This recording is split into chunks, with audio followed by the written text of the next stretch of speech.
ഞാൻ ഇപ്പോൾ ഇരിട്ടി എം.ജി കോളേജിൽ ഗസ്റ്റ് ലെക്ചറായിട്ട് വർക്ക് ചെയ്യാണ്. ഫിസിക്സിനോട് താല്പര്യം വന്നതെന്ന് വെച്ചാൽ എൻ്റെ ബ്രദർ, എൻ്റെ ഏട്ടൻ ഫിസിക്സാണ് എടുത്തത്. എനിക്ക് ഇപ്പോഴും എയിം എന്ന് പറയുന്നത് ടീച്ചർ ആവുക തന്നെയുള്ളതാണ്. അത് പറയുകയാണെങ്കിൽ ഞാൻ എന്ത് ചെയ്തു എന്ന് മാത്രമല്ല, എനിക്ക് ചുറ്റുമുള്ള ആൾക്കാർ എന്ത് ചെയ്തു എന്നും കൂടെ ഞാൻ പറയേണ്ടി വരും.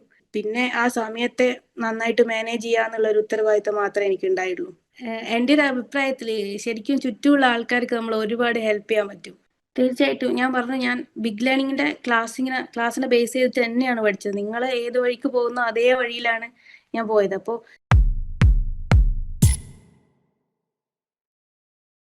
ഹായ് ഓൾ, ഏണസ് അക്കാഡമിയുടെ മറ്റൊരു സക്സസ് സ്റ്റോറിയിലേക്ക് സ്വാഗതം.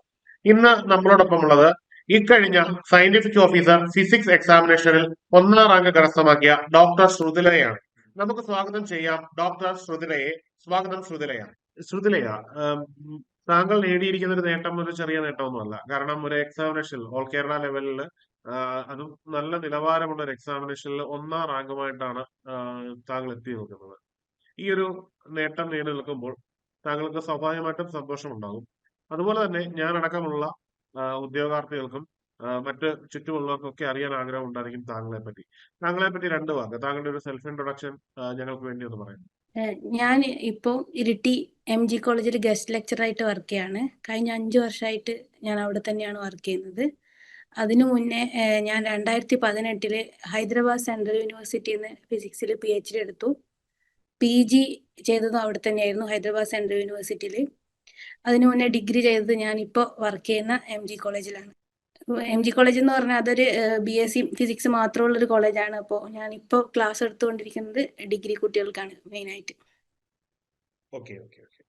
അപ്പം ഫിസിക്സ് ആയിരുന്നു പണ്ട് മുതലേ പഠനത്തിന്റെ ഒരു പ്രധാന മാർഗം അല്ലെ? ഫിസിക്സിനോട് പണ്ട് മുതലേ താല്പര്യം ഉണ്ടായിരുന്നു അല്ലെ? ഫിസിക്സിനോട് താല്പര്യം വന്നതെന്ന് വെച്ചാൽ എൻ്റെ ബ്രദർ, എൻ്റെ ഏട്ടൻ ഫിസിക്സാണ് എടുത്തത്. ഇപ്പോൾ ലീഗൽ മെട്രോളജി ഇൻസ്പെക്ടറായിട്ട് ജോലി ചെയ്യാണ്. അപ്പം ഏട്ടൻ്റെ പുറകെ പോകാന്നുള്ളൊരു പരിപാടി എനിക്ക് പണ്ടേ ഉണ്ടായിരുന്നു, അതുകൊണ്ട് എടുത്താണ്. അതായത് ഫിസിക്സിലെ ഡോക്ടറേറ്റ് എന്ന് പറയുന്നത് ചെറിയ നേട്ടമല്ല. മാത്രമല്ല ഹൈദരാബാദ് സെൻട്രൽ യൂണിവേഴ്സിറ്റി പോലൊരു വലിയ യൂണിവേഴ്സിറ്റിയിൽ നിന്നാണ് ഡോക്ടറേറ്റ് കരസ്ഥമാക്കിയിരിക്കുന്നത്. അപ്പം അനന്തമായ സാധ്യതകളാണ് ഫിസിക്സിൽ ഡോക്ടറേറ്റ് നേടിയ ഒരാൾക്കുള്ളത്. എന്നിട്ടും താങ്കൾ തിരഞ്ഞെടുത്തത് ഒരു സർക്കാർ ജോലിയാണ്. എന്തുകൊണ്ടാണ് താങ്കൾ പ്രധാനമായിട്ടും സർക്കാർ ജോലി എന്നൊരു ആശയത്തിലേക്ക് വന്നത്? ഒന്ന് ഏറ്റവും സേഫ് ആയിട്ടുള്ള ജോബാണെന്നുകൊണ്ടാണ്. പിന്നെ നാട്ടിൽ തന്നെ നിൽക്കണം എന്ന് ഒരു ആഗ്രഹമുണ്ട്. അത് കൂടാണ്ട് പറയുകയാണെങ്കിൽ എനിക്ക് ഇപ്പോഴും എയിം എന്ന് പറയുന്നത് ടീച്ചർ ആവുക തന്നെയുള്ളതാണ്. അപ്പോൾ ഞാൻ PG പഠിക്കുന്ന സമയത്തേ എനിക്ക് കോളേജ് ലെക്ചർ ആവുക എന്നായിരുന്നു ഉദ്ദേശം. അതുകൊണ്ട് തന്നെ ഞാൻ PhD ചൂസ് ചെയ്തപ്പോൾ തിയററ്റിക്കലാണ് ചൂസ് ചെയ്തത്, കുറച്ചും കൂടെ തിയററ്റിക്കൽ ബാക്ക്ഗ്രൗണ്ട് ഉണ്ടാക്കാം എന്ന് വിചാരിച്ചിട്ട്. അതുകൊണ്ട് തന്നെ റിസർച്ച് വലിയ ഇൻട്രസ്റ്റ് ഉണ്ടായില്ല. അതുകൊണ്ട് ഞാൻ PhD കഴിഞ്ഞപ്പോൾ പോസ്റ്റ് ഡോക്ക് ഒന്നും പോയില്ല, റിസർച്ച് നിർത്തി. അത് കഴിഞ്ഞിട്ട് കുറേ കാലമായിട്ട് ഗസ്റ്റ് ലെക്ചറായിട്ട് വർക്ക് ചെയ്യായിരുന്നു. അപ്പോൾ ഞാൻ last assistant professor PSc try ചെയ്തിട്ടുണ്ടായിരുന്നു. ആ സമയത്ത് എനിക്ക് ലിസ്റ്റ് കയറാൻ പറ്റിയില്ല. അപ്പോൾ ആ സമയത്ത് സയന്റിഫിക് ഓഫീസറിൻ്റെ കൂടെ എക്സാം ഉണ്ടായിരുന്നു, ഞാൻ അതിനും കൂടെ പ്രിപ്പയർ ചെയ്തിട്ടുണ്ടായിരുന്നു. പക്ഷെ എന്തുകൊണ്ടോ ആ സമയത്ത് എൻ്റെ പ്രിപ്പറേഷൻ അത്ര ശരിയായില്ല എന്ന് തോന്നുന്നു, ലിസ്റ്റിൽ കയറാൻ പറ്റിയില്ല. അപ്പം അങ്ങനെയാണ് ഞാൻ പിന്നെ സർക്കാർ ജോലി തന്നെ നോക്കാമെന്ന് വിചാരിച്ചത്. പക്ഷേ PSc നോക്കുകയാണെങ്കിൽ ഇപ്പം ഫിസിക്സ് ബാക്ക്ഗ്രൗണ്ട് ആയതുകൊണ്ടും പിന്നെ എനിക്ക് ജനറൽ കറണ്ട് അഫയേഴ്സ് അങ്ങനത്തെ കാര്യങ്ങളിൽ അധികം അറിവില്ലാത്തതുകൊണ്ട് ഞാൻ വിചാരിച്ചു എന്തായാലും സബ്ജക്റ്റ് ബേസ് ചെയ്യുന്ന PScകൾ തന്നെ നോക്കാം. അപ്പോൾ അതിൽ ബെസ്റ്റ് ആയിട്ടുള്ളതെന്ന് പറഞ്ഞാൽ ഒന്നിക്ക് അസിസ്റ്റന്റ് പ്രൊഫസറാണ്, അല്ലെങ്കിൽ ഇതാണല്ലോ. അപ്പോൾ ഞാൻ സയന്റിഫിക് ഓഫീസറിന്റെ നോട്ടിഫിക്കേഷൻ വന്നപ്പോൾ അത് ട്രൈ ചെയ്യാമെന്ന് വിചാരിച്ചു. അതായത് സയന്റിഫിക് ഓഫീസർ എന്ന് പറയുന്ന എക്സാമിനേഷനിലേക്ക് എത്തപ്പെട്ടതിന്റെ ജേണി ഇങ്ങനെയായിരുന്നു. അതായത് അസിസ്റ്റന്റ് പ്രൊഫസർ എന്ന് പറയുന്ന ആഗ്രഹത്തോടു കൂടിയുള്ള യാത്ര ഇവിടെ എത്തിച്ചു അല്ലെ?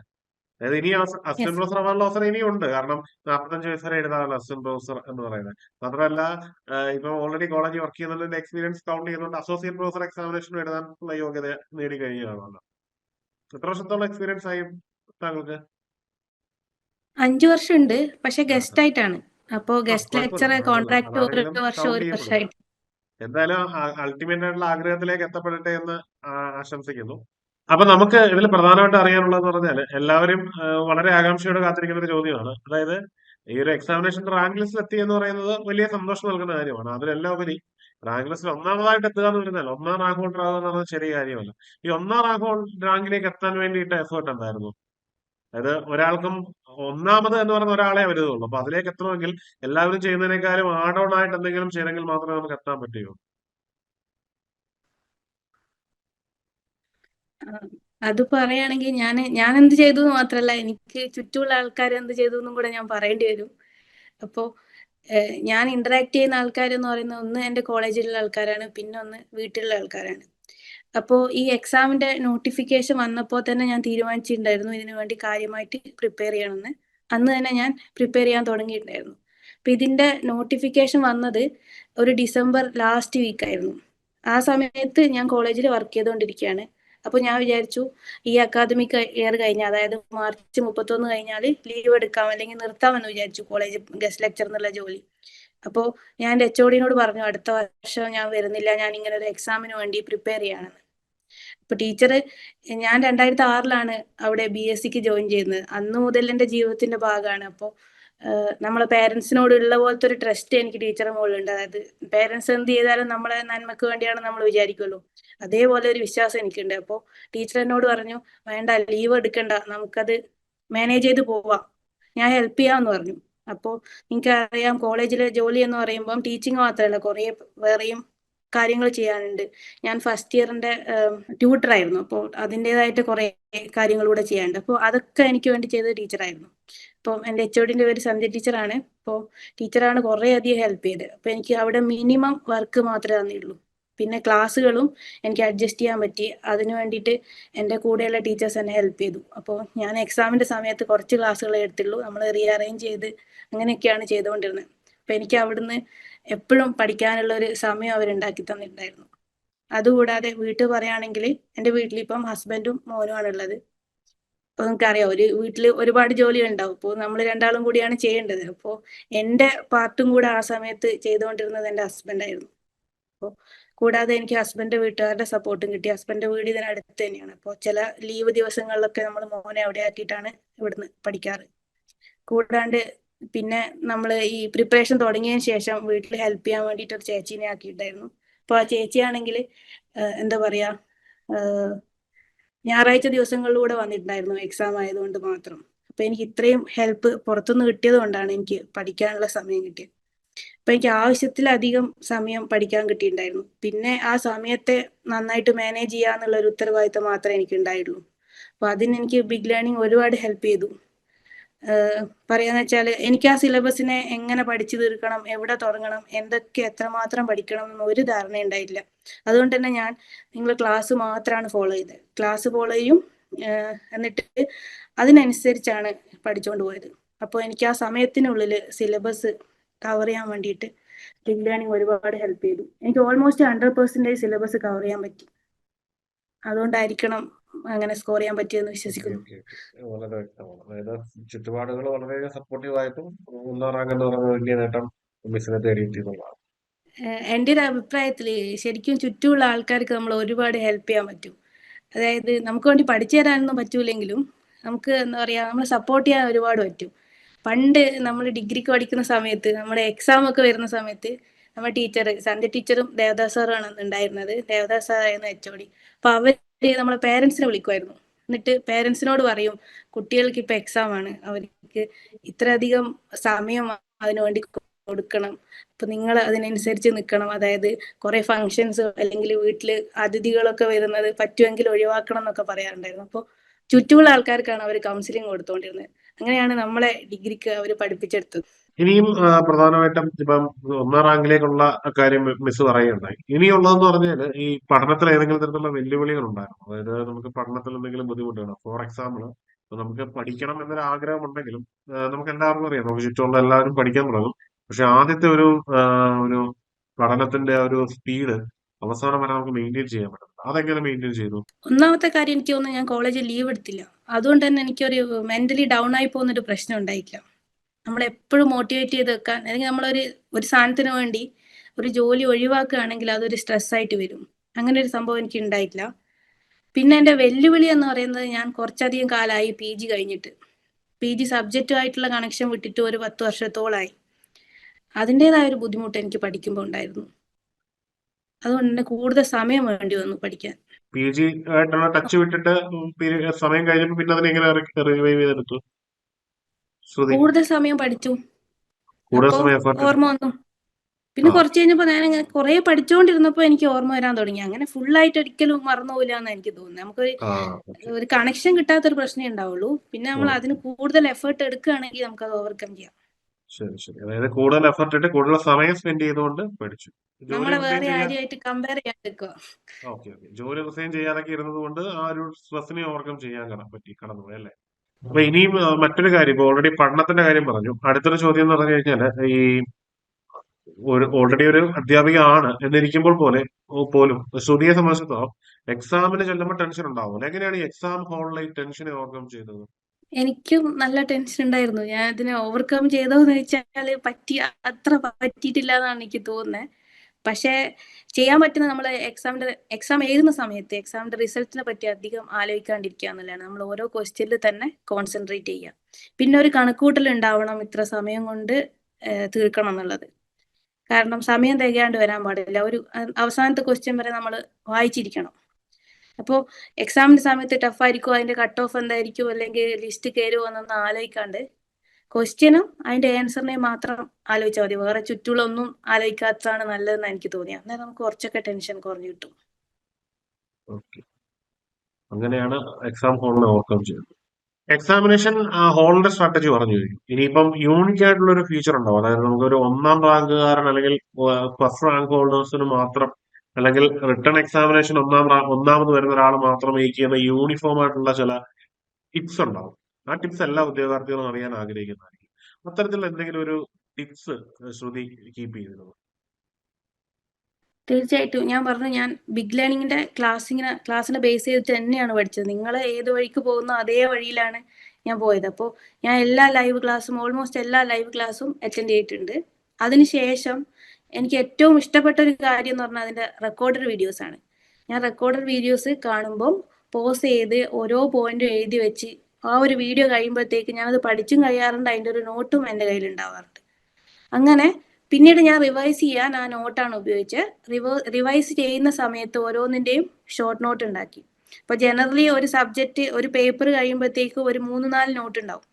ഒരു പ്രാവശ്യത്തെ റിവിഷൻ കഴിയുമ്പോഴത്തേക്കും ഞാൻ അതിന്റെ ഷോർട്ട് നോട്ട് ആക്കുമ്പോഴത്തേക്കും അത് ഒറ്റൊരു നോട്ടായിട്ട് ചുരുങ്ങും. പിന്നെ ഫർദർ റെഫറൻസിന് ഞങ്ങൾക്ക് ആ നോട്ട് മാത്രമേ ഉപയോഗിക്കേണ്ടി വന്നിട്ടുള്ളൂ.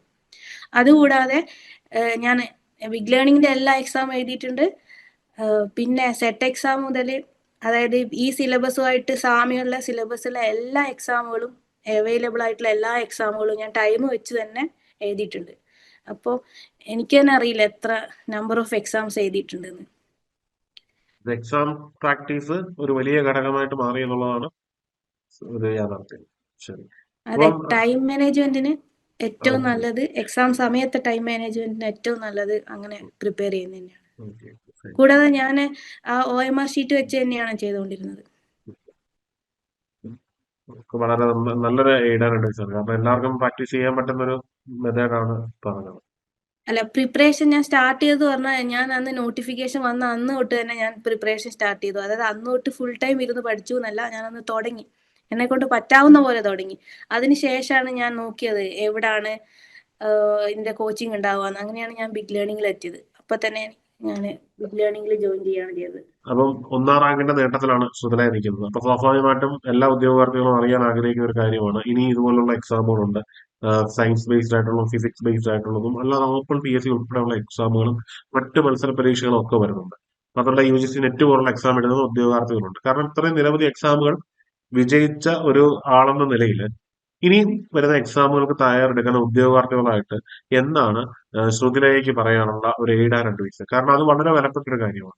എനിക്ക് ഒന്നാമത് പറയാനുള്ള ടൈമിനെ പറ്റിയാണ്. നമുക്ക് കിട്ടാവുന്നതിന്റെ മാക്സിമം ടൈം നമ്മൾ യൂസ് ചെയ്യണം. അതുകൊണ്ട് തന്നെ നമ്മൾ പ്രിപ്പറേഷൻ ഏറ്റവും പെട്ടെന്ന് സ്റ്റാർട്ട് ചെയ്യണം. നമുക്ക് അറിയാൻ പറ്റും ഏതെങ്കിലും ഒരു പോസ്റ്റിന്റെ നോട്ടിഫിക്കേഷൻ വരാനുണ്ട്, നമുക്ക് മുൻകൂട്ടി അറിയാൻ പറ്റും. നമ്മൾ യൂട്യൂബിലോ അല്ലെങ്കിൽ ഏതെങ്കിലും കോച്ചിങ് സെന്ററിനൊക്കെ ഫോളോ ചെയ്ത് കഴിഞ്ഞാൽ നമുക്ക് ഇനി വരാൻ പോകുന്ന നോട്ടിഫിക്കേഷൻ എന്തൊക്കെയാണ് എന്ന് കിട്ടും.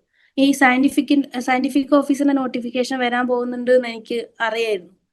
അപ്പോൾ അന്ന് മുതൽ ഞാൻ അതിന്റെ സിലബസിനെ പറ്റി നോക്കണ്ടായിരുന്നു. അപ്പൊ എനിക്ക് മനസ്സിലായത് ഓൾറെഡി ഉള്ള സിലബസ് തന്നെയാണ്, അതായത് കഴിഞ്ഞ എക്സാമിനുള്ള സിലബസ് തന്നെയാണ്, ഇപ്പോഴൊന്നും മാറാൻ പോകില്ല എന്ന് കണ്ടിട്ടുണ്ടായിരുന്നു. അപ്പോൾ എനിക്ക് പറയാനുള്ളത് എന്താ വെച്ചാൽ, നമ്മളെ ഏതെങ്കിലും ഒരു പോസ്റ്റിന് നോട്ടിഫിക്കേഷൻ വരുന്നുണ്ട്, നമുക്ക് അത് അതിനോട് താല്പര്യം ഉണ്ടെങ്കിൽ നമ്മൾ എത്രയും പെട്ടെന്ന് പ്രിപ്പറേഷൻ തുടങ്ങുക. അതിൻ്റെ സിലബസ് നോക്കി തന്നെ തുടങ്ങുക. പിന്നെ നമുക്ക് ഒറ്റയ്ക്ക് ആ സിലബസ് കവർ ചെയ്ത് പഠിക്കുക എന്നുള്ളത് ബുദ്ധിമുട്ടായിരിക്കും. എന്നെ സംബന്ധിച്ചിടത്തോളം അത് ബുദ്ധിമുട്ടാണ്. അപ്പോൾ അങ്ങനെയുള്ള സമയത്ത് നമ്മൾ എന്ത് ചെയ്യണം? നമ്മൾ പുറത്തുള്ള ഹെൽപ്പ് എടുക്കണം. അതായത് നമുക്ക് നോക്കിയിട്ട് ഏതാണ് നല്ല കോച്ചിങ് സെൻറ്റർ എന്ന് വെച്ചാൽ അതിൽ ജോയിൻ ചെയ്യാം. അപ്പോൾ അത് നിങ്ങളെ പഠിപ്പ് അല്ലെങ്കിൽ നിങ്ങളെ കുറഞ്ഞ സമയത്തിനുള്ളിൽ കൂടുതൽ കാര്യങ്ങൾ പഠിക്കാൻ നിങ്ങളെ സഹായിക്കും. ഇപ്പോൾ നമ്മൾ എത്ര ടൈം സ്പെൻഡ് ചെയ്യുന്നതല്ല, നമ്മൾ എത്ര എഫിഷ്യൻ്റ് ആയിട്ട് ടൈം സ്പെൻഡ് ചെയ്യുന്നു എന്നുള്ള കാര്യത്തിലാണ് കാര്യം. നമ്മൾ ആവശ്യമില്ലാത്ത കാര്യങ്ങൾ കുറേ അറിഞ്ഞതുകൊണ്ട് നമുക്ക് റാങ്ക് കിട്ടണമെന്നില്ല. നമ്മൾ അറിവ് കൂടും, അത് സത്യമാണ്.